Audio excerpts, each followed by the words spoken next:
What if the most fearless pilot in the Pacific wasn't a man? They didn't just break barriers, they flew through them. Women in military aviation aren't symbols. They're strategists, warriors, and precision pilots. From MH-60S helicopters to F/A-18 fighter jets, they've launched from carriers in the Pacific under combat conditions that test even the most seasoned aviators.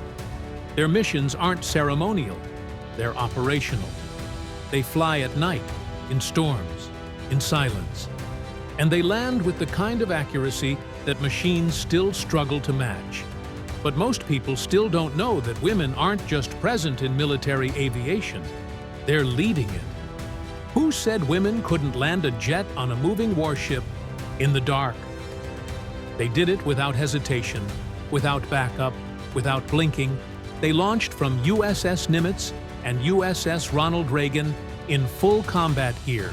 They flew F-35s and Super Hornets through turbulence, through silence, through risk. They didn't ask for permission. They executed missions with precision and discipline that rewrote the rules of naval aviation. But the world still sees female pilots as exceptions, not as the standard they've already become. What happens when a woman takes control of a $100 million fighter jet and owns the sky? She doesn't hesitate. She doesn't flinch. She doesn't ask. She flies. She locks. She fires. She lands.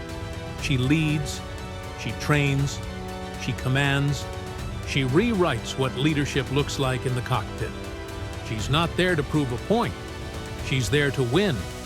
And she does it in the Pacific, in real missions, in real time. But media still frames her story as rare, when it's already routine. What happens when the woman behind the fighter jet runs the entire program? Commander Sarah Abbott doesn't just fly the F/A-18F Super Hornet. She manages it. As Deputy Program Manager at Naval Air Systems Command, she oversees one of the most advanced fighter platforms in the U.S. arsenal.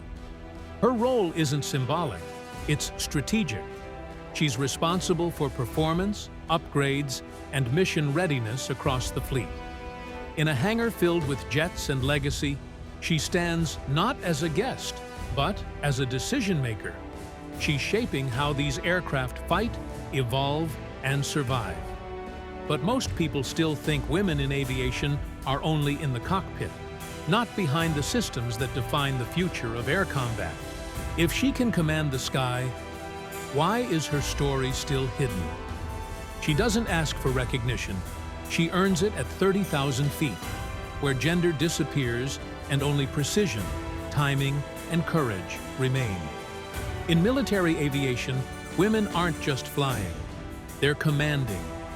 They're launching from carriers in blackout conditions, navigating turbulence that grounds entire squadrons, and executing combat missions with zero margin for error. From the Pacific to the Middle East, they're leading sorties, training elite units, and rewriting doctrine in real time. These aren't ceremonial flights. These are operational missions with real stakes, real risks, and real consequences. Her helmet isn't symbolic, it's tactical. Her flight suit isn't for show, it's for survival.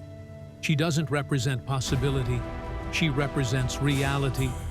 But if you still think this is just a story, watch the footage and decide for yourself. Because once you see her launch from a moving warship, land in combat zones, and lead with unmatched precision, you'll realize this isn't about gender, it's about excellence. Subscribe for more real cockpit stories that challenge everything you thought you knew.